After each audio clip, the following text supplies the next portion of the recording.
Hola, mi nombre es Lorena Mayorga. Voy a hablar sobre el cuerpo y las prácticas corporales de Eduardo Galac. Él nos dice que la educación física se ha constituido a partir del cuerpo y el cuerpo no ha tenido una sola definición. A partir de las diferentes filosofías se ha dado un diferente significado y lo que Eduardo Galac nos propone es el cuestionamiento: ¿qué decimos cuando decimos cuerpo?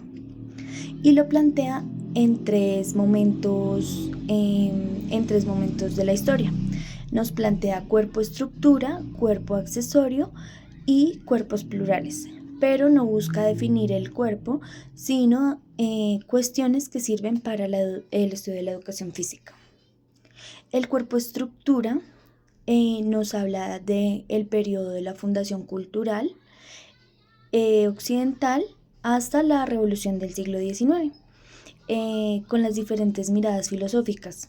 Platón nos dice que habla del cuerpo como sepulcro del alma, dice que encierra el espíritu, es un obstáculo para la verdad, la belleza y la bondad, y dice que se debe educar primero la mente antes que el cuerpo. Aristóteles nos plantea que se debe educar el cuerpo con hábitos, que el cuerpo va antes que el racionamiento y pues que la inteligencia, para tener una manera de ser y actuar adquirida y construida para un mundo de actividad social. Descartes nos dice que el cuerpo limita o crea frontera, es decir, que es un individualizador. Otra filosofía es la judío-cristiana, que nos habla sobre la oposición entre el espíritu y la carne. Entonces Galac nos dice que en este análisis puede decirse que que se basa en el dualismo cartesiano, es decir, dualidad entre el cuerpo y la mente.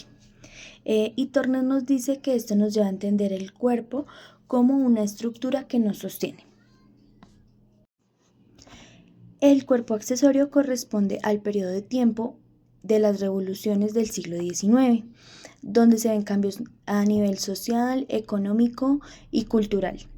Galac nos dice que aquí se ve el cuerpo con diferentes miradas, se ve como instrumento, usina, que hace referencia a máquina industrial, o como objeto de estudio.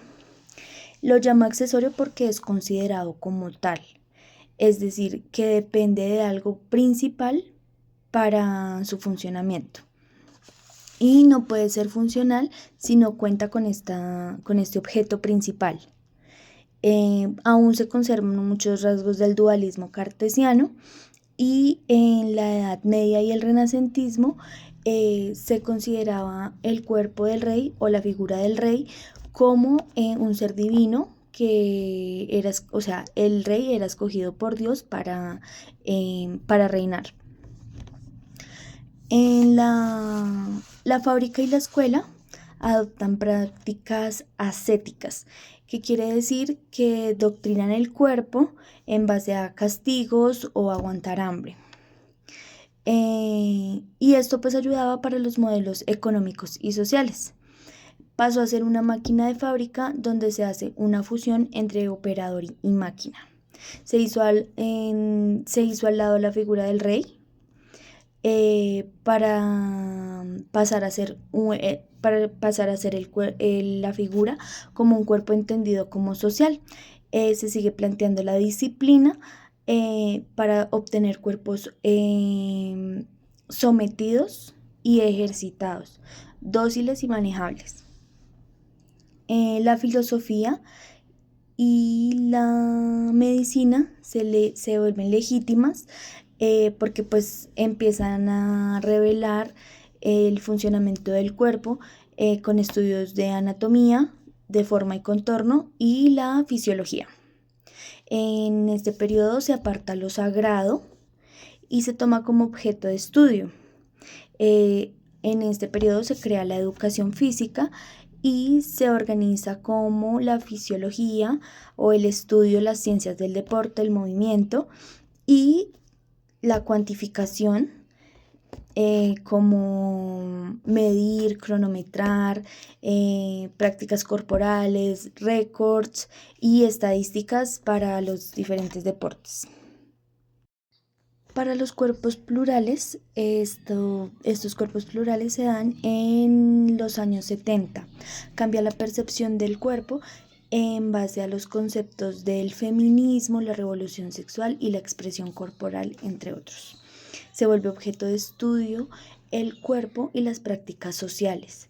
Esto como resultado de la pluralidad del cuerpo.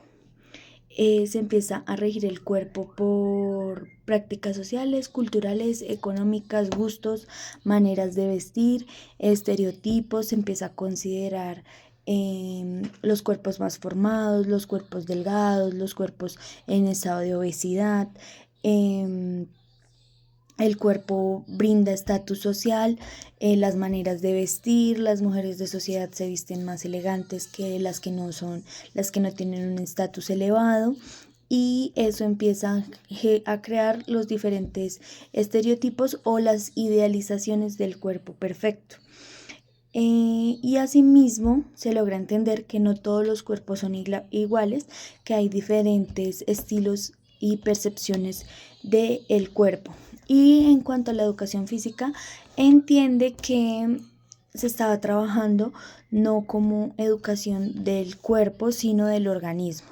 Entonces se empieza a manejar toda la percepción del cuerpo, tanto el alma, el espíritu, el contexto social, y los diferentes estilos de cuerpo y las diferentes áreas donde se puede estudiar la educación física. Esto es un poco de lo que habla Eduardo Galac en su texto El cuerpo de las prácticas corporales. Muchas gracias.